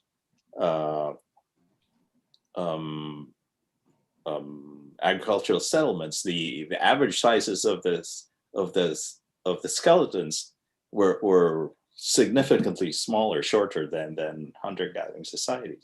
The Yeah. stuff I'm reading is exactly the opposite. Mhm. What are you reading? Now, I'm reading and watching some videos about ancient cultures and Right. hunter-gatherers, Yeah. and it's exactly the opposite. Really? Yeah.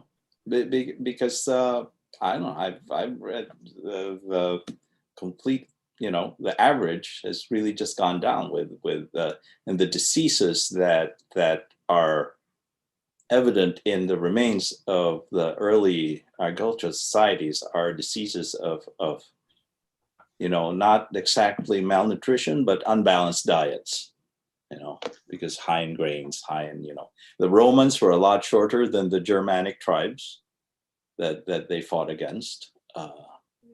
And yeah, I don't know. Yeah, I mean, where the discrepancy is from. I read what I've read is what you're describing, Raul, as well. Right. One of the books that I read is called The China Study. It's written by T. Colin Campbell, who he did a study in the Philippines Mm-hmm. in the late 70s, early 80s, I think, where they were.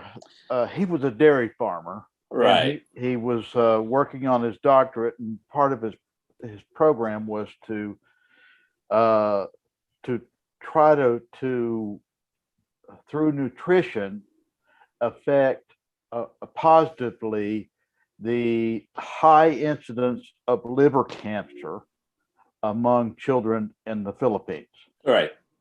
And at the time, one of the primary interests of nutritionists and doctors, scientists of the day, was to increase the protein intake.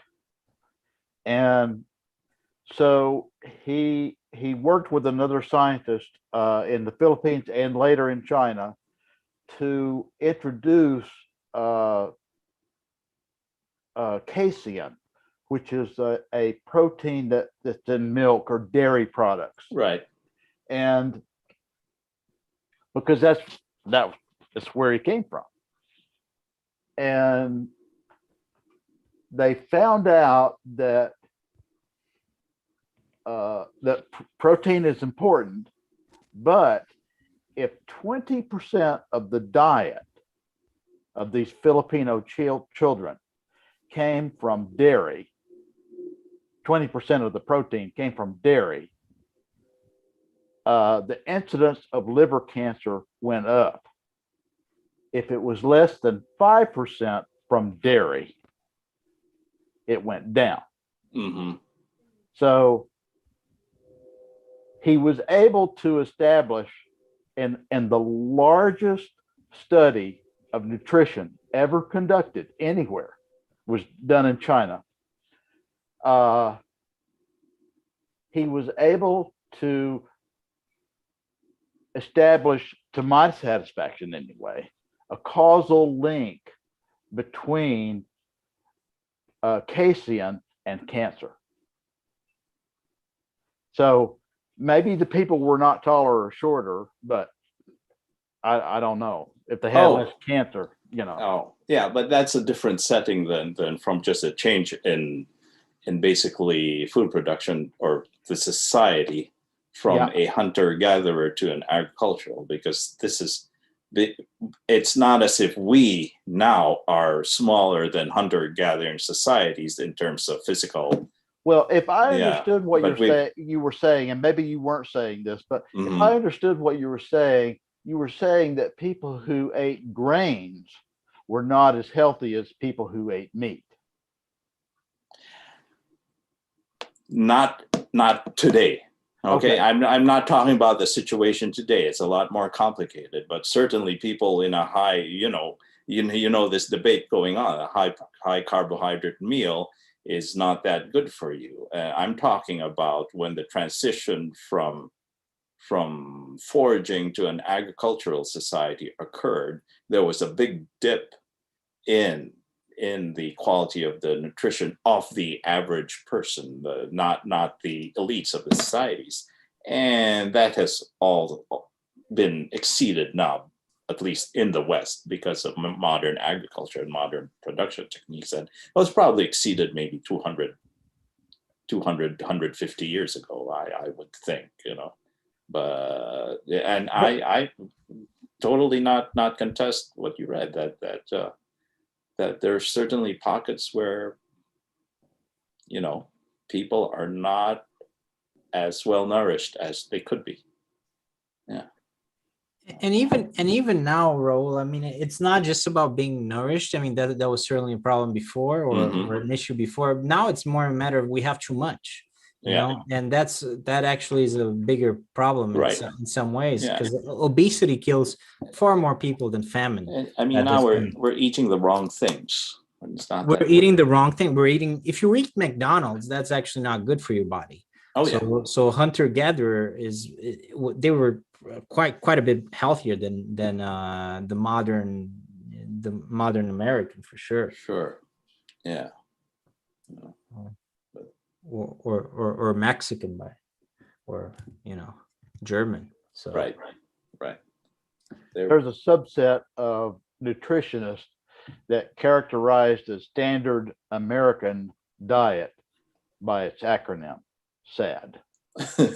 Well, I was just looking at, I watched one of these TED Talks that I watched about UBI. I mean, he actually had like a graph saying it was basically, the interesting thing about the graph that he was pointing out is that there's a very close correlation between income inequality and social problems, and that includes being unhealthy, right? So the United States actually happened to have the biggest income inequality by quite a big margin from all the developed countries. In the study, there were about 20 countries, and it also had by quite a significant margin the biggest incidence of both unhealthiness and all sorts of social problems like poverty and crime and all that.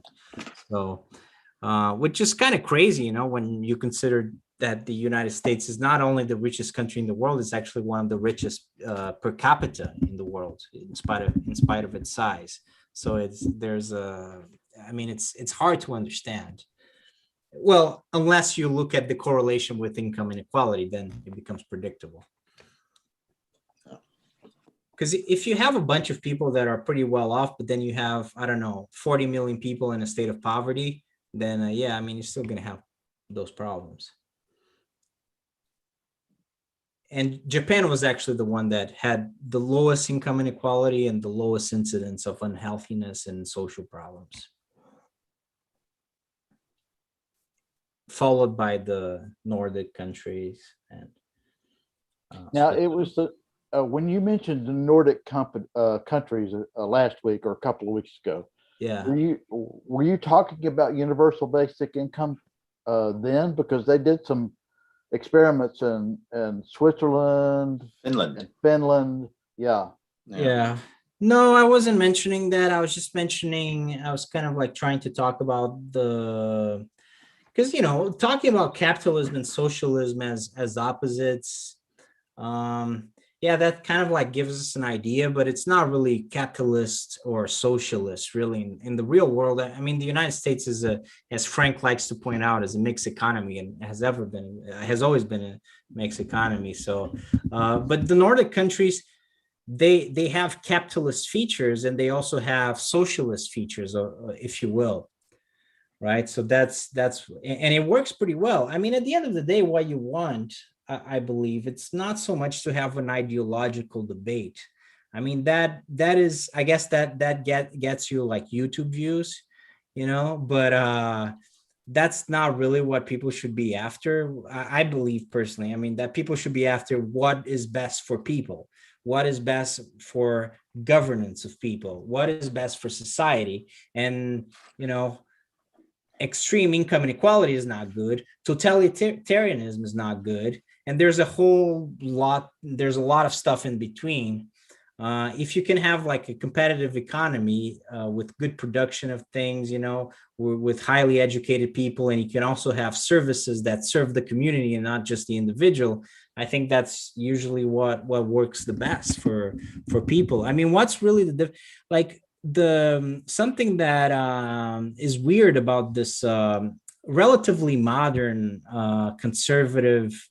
highly conservative ideology is that so the state shouldn't really intervene. But when you think about it, I mean, the whole point of having a state is to intervene, right? The military is not something that private entities are going to develop by themselves, at least not a military that actually serves the people, right? In the same way, I mean, it serves the community a lot better to have a public health system that actually serves the community than to have a profit-driven system of private, interests that will only serve some people and that will charge as much money as they want. I mean, it's just not a very efficient system. Some things are better served by something that actually comes from the state and serves the public. Like post offices as well. There's a number of things. It shouldn't really, in my opinion, it shouldn't really be like an ideological debate about, like big states, small state. It's really about what serves the people. No, I can't argue with that. Because, what's for example, the origin of a government is basically a community saying, let's do this thing collectively because that's the best approach to solving this. Like, for example, the annual flooding of a river. You can't solve that on an individual basis. You have to do that collectively and you just scale that up, and that's government. But then there starts this kind of alienation or between the people and the government. Then you start to think that your government is not you. It's not it's separate from you, the people, because of scale, because the population is so big. And so that idea that government programs are really basically an extension of a collective action by the community. And so there's a need maybe somehow to reconnect that. And then when we do reconnect that properly, then we will also probably figure out that we have these programs, we don't really need it. That really serves no purpose. And I don't know why, which congressman or which senator pushed that through. I think I know what you're driving at. At what point in the past was that connected? I don't know. I have no idea when it was, but I think there's a lot more connection in the past than now, Well, I think you're making a good point, Ro. Let me just I want to point something out that maybe will help you answer that question. So if you look at those governments that we're talking about, the Nordic governments, people have quite a bit of trust in their government, and perhaps that's why they're okay with the government taking those steps to provide those services for them, and they're okay with essentially paying taxes, I guess, to fund those programs, because they know that the government is trying to do the best for its people. But if you have, on the other hand, if you have a population that does not trust its government, maybe it's a little bit harder to make that leap, right? To make that leap that, okay, my government is not just this bad thing. My government is actually trying to provide a better quality of life for all of us, because it's part of the community. And you know, in the United States, I was watching this video the other day. Before the Vietnam War period, so the 70s and the 60s, Right. that was really when there was a transition between a population that trusted its government to a population that distrusts its government. And that was, I don't know if it's a coincidence, but that's when conservatism, so the modern American conservative ideology really came into the public, the public sphere in a prominent way, with Nixon, Goldwater, and then Nixon, and then finally Reagan. So I don't know if that was a coincidence, but that's when people started distrusting the government. So maybe that has something to do with it. Yeah. And it would be nice to be in a place where people trust the government and the government deserve to be trusted. And chicken or egg problem. I don't know. Where do you start with that? And maybe that's something that you need for UBI. I don't know. Maybe that's one of the requisites. I think that's I think that's a indispensable prerequisite. I don't think you can have a UBI going if not a lot of people really believe in it, or are willing to give it a chance. And otherwise, it'll just be a point for inciting either for or against. It'll just be another us versus them talking point. Something as a revolutionary as that, or maybe not revolutionary, but just something so new, just a totally new idea to approach the government. Anyways, we anything else you guys want to talk about UBI, or any final thoughts? Yeah. No, the only thing I can think of is that we'll sit and watch and see what the information age, the artificial intelligence age, brings about, and whether it makes it inevitable or something that we really have to look into. Yeah. Well, thanks for the discussion, guys. I thought it was an interesting discussion. It's a good time. Maybe we can talk about, can have one discussion about work, and maybe read In Praise of Idleness by Bertrand Russell. I discussed it with Vladimir before, like the possibility of maybe having a meeting about that. I think that could be interesting. I don't know if you guys have read that.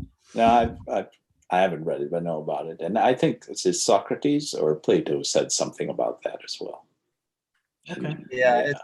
The idea of work is interesting. So, I mean, sometimes the line between work and leisure can be a little blurry, because even when we're not working, we still do things to challenge ourselves, right? So I guess like often we think work is for money, whereas leisure is not. But when we're not working, we still often end up finding ways to challenge ourselves, right? So the main thing with work is that it's not challenging us in the way we want it to. That's often why people don't like work. They want to be challenged by,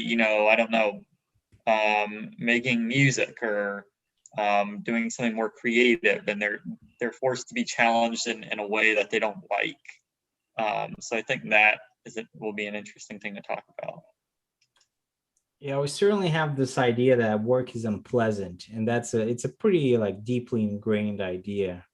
And I wonder if that's inevitable with work or not.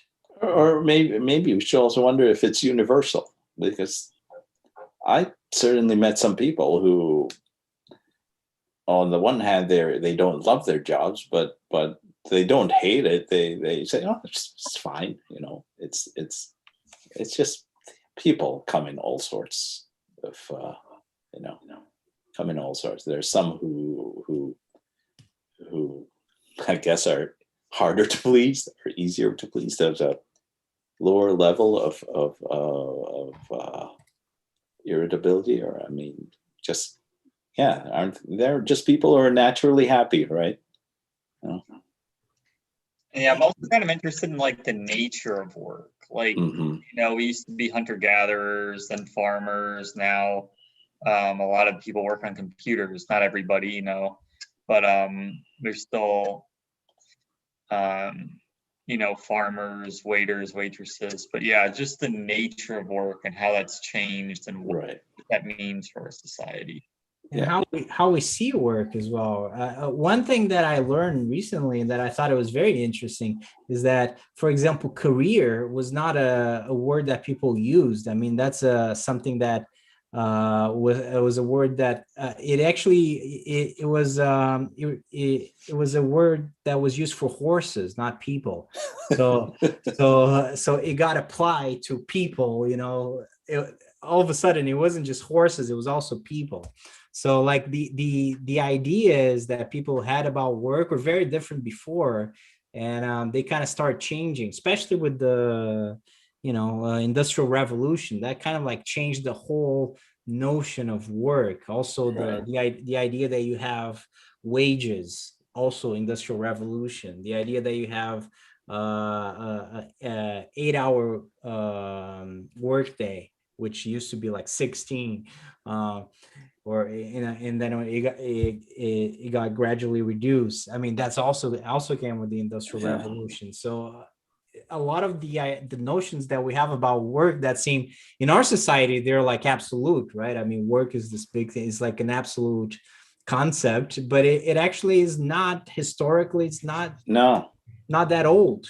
But yeah, and one interesting thing is, you know, the work week got shorter and shorter and then got stuck at 40. What up with that? Right? Well, yeah, Why- that's why we need to, hey, Why- Bertrand Russell was saying that, we can keep going, this 8-hour, day is, Oh. You know, why did it stop at 40? You know? And not that I'm saying it's wrong or right. I'm just curious. You know, maybe that's just a natural whatever. Who knows?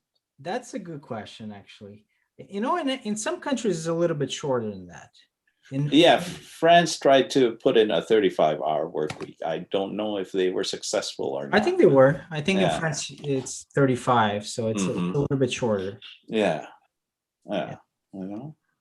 And Guys, I'm gonna hop off, but it was good Yeah. chatting. Well, thanks for the conversation, guys. So, yeah, next week we'll